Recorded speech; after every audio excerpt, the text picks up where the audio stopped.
I'm Carrie Peters, a recognized thought leader in the Microsoft Dynamics community and a Microsoft MVP for business applications. Welcome to the Get Your New View podcast. Keep listening to learn how we work with frustrated Business Central and NAV users who struggle to use their system and find the answers that they need. We teach them to truly understand how the system can support their business processes to make immediate and lasting improvements. As a result, they get more done in less time, make better business decisions, and even love their system. In this next season of the Get Your New View podcast, I'd like you to meet even more members of our New View team who have brought examples of their favorite projects they've worked on with our customers to create efficiencies, utilize automation, and simply use even more of the features of their Business Central software. Everybody, my guest here today is Kim Dallefeld, and she is here to talk with us about how we can help people out with things related to month-end close. She's got lots of great stories to share with you, so without further ado, Kim Dallefeld.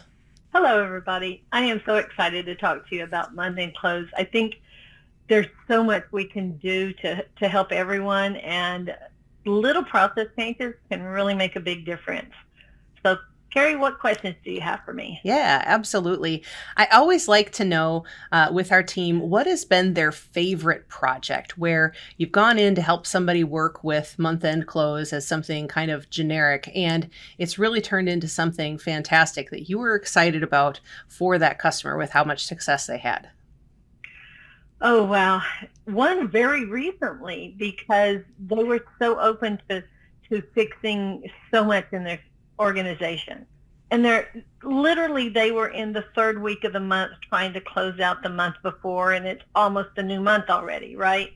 And we were able to take this monstrosity of a spreadsheet with all these allocations and define a process. Now, I won't say it was all in Business Central. We had to use Excel a little bit, but we created it. It was simple. They knew how to edit if they wanted to add or change something, and then it was an import back. There was not a lot of data entry, right? That's the key. And it turned what used to be a dreaded month-end process that took a week to something they do in a few hours. Wow. And they're just ecstatic, right? And now they're looking for what else can they do. And yeah. I think that's the great, have that one success, right? Yeah. Then you can build on that. And, it's just fun to help clients not dread that month-end process so much. We all kind of do. There's those few little things that's like, I got to do this again. And that was one for them. And it was the whole organization. It wasn't just one person. So that was really fun. And it was really about allocating some expenses from, kind of G&A across the various departments. So, but it was very, very detailed. And I'm super excited. It was a brilliant collaboration among a lot of our colleagues, right, that put that together. Mm-hmm. And it just worked out so nicely for that client. And they, every day you talk to them, every time you get them on the phone, it's like, we just love it. Yeah, I remember that project, and months later, they still bring it up about, I'm so glad I don't have to do this because we were able to solve this with Business Central and with just changing some things with their process. Exactly. Process changes, and not big ones. Like I said, little things that you can do that really make an impact. Yep. Sure. Yep, absolutely. So they had a big time savings from that one particular thing. So what kinds of things were they able to do with that saved time instead? What was the big benefit of that saved time to them? Really what they're doing with it is they're expanding their monthly reconciliations. Mm-hmm. They had never before on a monthly basis really looked at their balance sheet account. Mm-hmm. It was always kind of a year-end thing to do before the auditors got there, right? Yep. And so now they're doing those kinds of reconciliations on all their balance sheet accounts on a monthly basis. They've been able to spread the wealth kind of across many people instead of it all falling on one person's shoulders, because she now can take the time to help and train. And their balance sheet and their comfort level with their entire financials has just gone through the roof. Yeah. And to hear their, CFO and their management talk about it, and it's, they just walk around with pride now. Yeah. It has really become infectious to the pride that they take in not just that, but everything they're doing. And they're always now looking for ways to improve. I think it's great. Yep. I always try to tell people an ERP implementation, they're like, well, when are we finished? It's like, well, never. Right. Yeah. You should always continue to improve. And sometimes when you're in the midst of implementation, right, those eyebrows up like you're kidding, right? Yeah. Like, well, kind of, but not. Yeah. The ability to be able to get into that mindset of continuous improvement, I think, is the thing that's so exciting about that really the implementation of the new system is the starting point, right, for what else they can be doing. So tell us a little bit more. I know that you specialize in inventory reconciliation in particular, and I'd love to have you talk with the folks who are listening about how you tackle that. I've had lots of clients come and say, well, we've had a couple people look at our inventory. We've never been able to get it to balance, and they kind of give up. And I've seen you solve that again and again and again for people who've had that out of balance and really thought it was a lost cause. So what's the secret to that, Kim? Well, my secret sauce is literally I start at the beginning, right? It's what report are you using?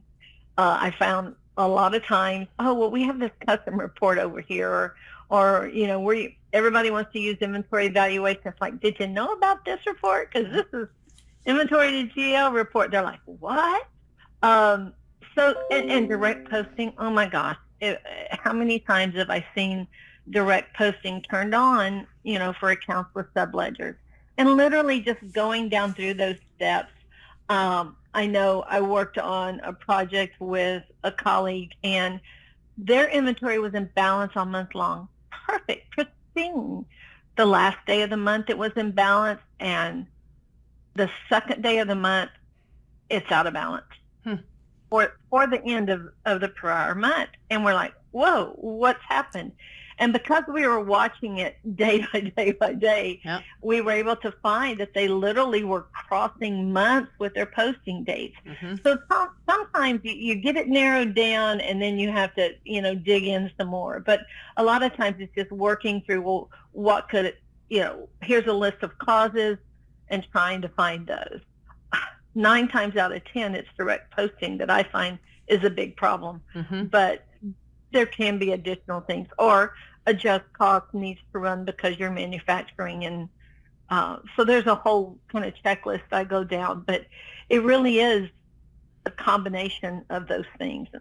There's always the common thing, which is the report and direct posting. Yep. Absolutely. Well, I know that you've made a lot of people happy with giving them some mental relief, getting that inventory to balance and being able to keep it balanced and know how to maintain and what to do when things happen later. So that's the big improvement with month end that we do for people all the time.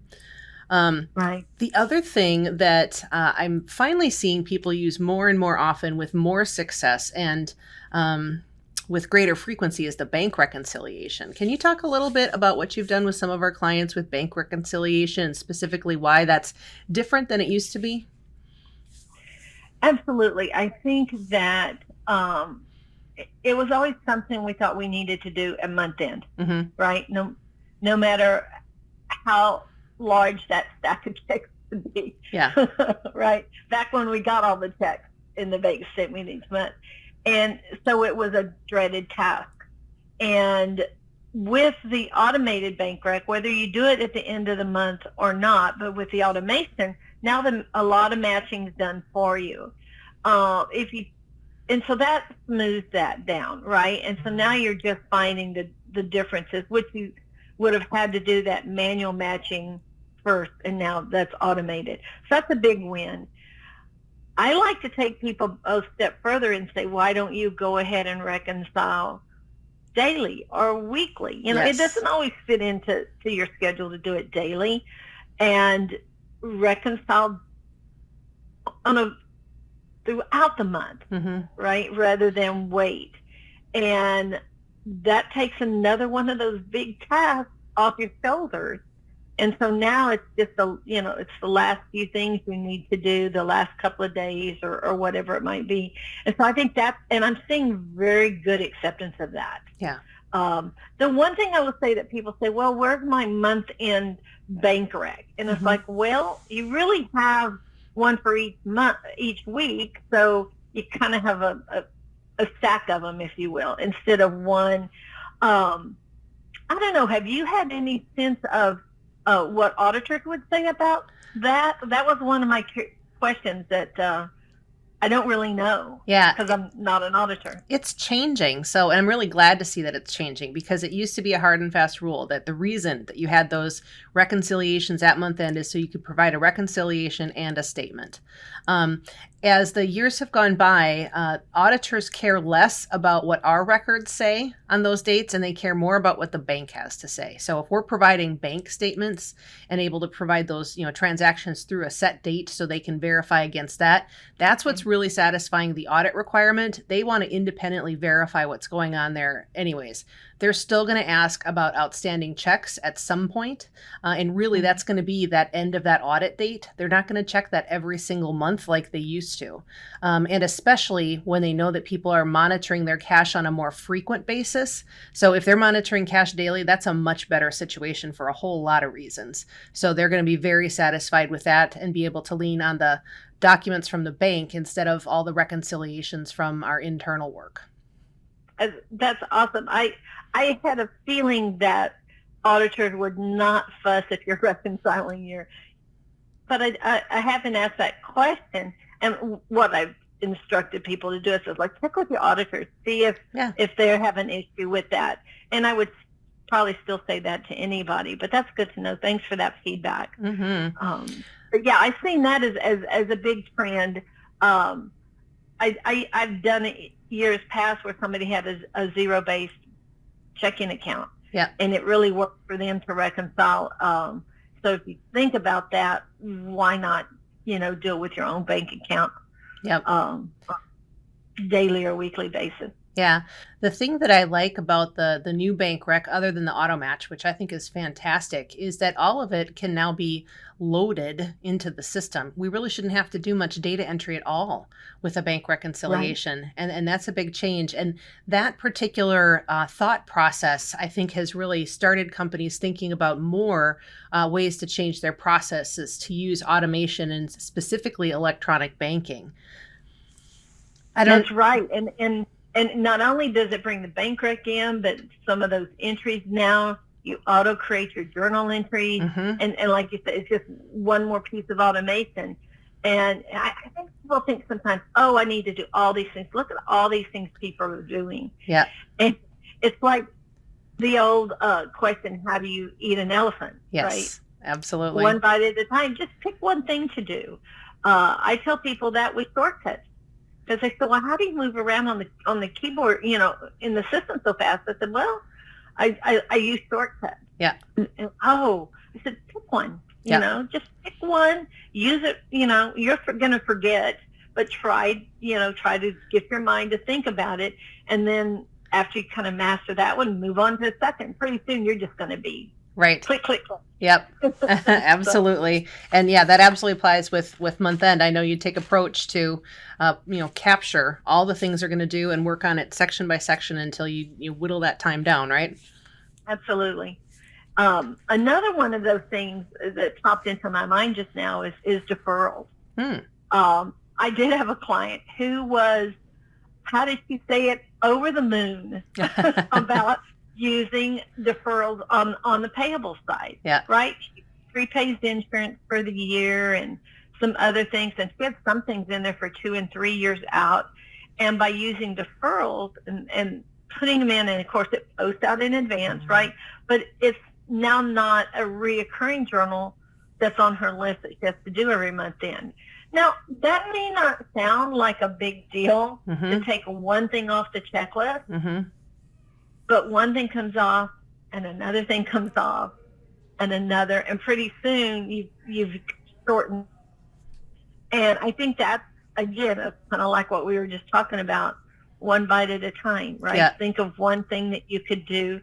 And sometimes it's like you don't even know deferrals are out there. So it's looking at what are we doing now, what part of the system we're using, like I know the transformation scale that you're that you have really kind of starts those juices, brain waves flowing there. And I think it's so important, because I think we've talked about just a handful. Yeah. But there's more. There's so much more. Yeah, absolutely. So is it a lot of work for our clients to get started with this? They know that they've got a month-end process. It's taking a little longer. They have some reconciliations that maybe they don't know where to get started, or they just haven't done it for a while, or they're just playing a mess and they don't know what to do. Is it a lot of work for them to get started on fixing this kind of stuff? It's not. I would always say, okay, where do you spend the majority of your time, right? Because if you can attack one of those things, now it might be so complicated that you go, you know what? Let's look at some other things. Let's think about that one and what we could do. And maybe you start with something simple like the bank recs, right? And then as you see that becomes simple to do and you save some time at month end, then you can start another one. So I think you've got with bank rec and just maybe some journal entries. Some people aren't even using recurring journals or standard journals. They're hand keying it over and over. And so it's just a matter of finding a couple of things. If you can find one or two and show that improvement, and then the gates open and there's all kinds of things to do. So no, I don't think it's hard. I think it's working with the client to say, okay, here's all the things that you do at month end.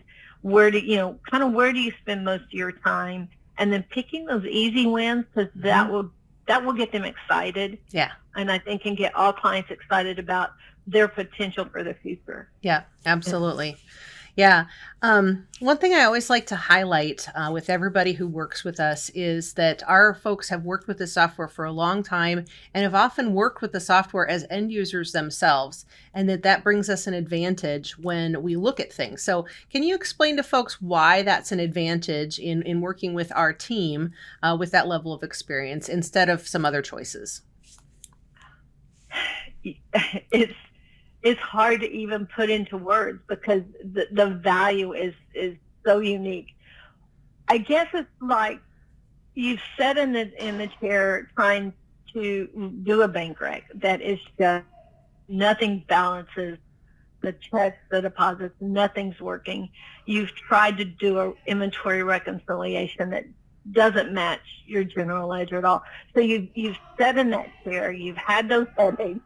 And you can put yourself in the other person's shoes, and you know some of what they're dealing with, and it helps you kind of say, if you're thinking of this, or what about, did you think about maybe, I don't know, the account you're using here, or what if we split this up, or maybe a dimension might work, and so you can help drive them with maybe small questions that can get to the root cause and be part of a solution. But I really think it's all about the old adage, been there, done that. It changes the dynamic. To bring a party in to consult on how you're using BC, that's one never used BC or just knows how to use it but hasn't sat in your chair, is very different from somebody who's done all those things, who's done the manufacturing, who's prepared financial statements for the board, all of those things. It raises the bar beyond measure. Yeah, the group never has to recreate the wheel. They've done it so many times. They know how to do it. And there's lots of people in the team to be able to add input if there's something a little bit unusual, because folks have seen that somewhere else before. And the thing I always tell people is it's just plain faster when you're paying for those services, right? It's just plain faster because people know what to do. They go in and do it and it's done, and they can move on to whatever the next thing is. You asked me, what do I do with inventory reconciliation? And I literally had to stop and go, okay, start here, because it almost becomes a little bit automatic, right? And that's like if I was going to ask about service management or contact management, I know who I'm calling. Right. If it's banking, I know who I'm calling on the team.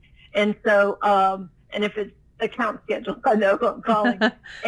You're right. If you have quick answers and somebody goes, oh, did you check this or this? And, and that little thing, the light bulb comes on. And that's kind of what we give to the clients, too, is just those quick, easy answers for a lot of our areas. And if we don't, we say, hang on, let me make a call. Yeah. And we find something for them. And that's the magnificent value, I think. Yeah, I love it. Yeah. I love it.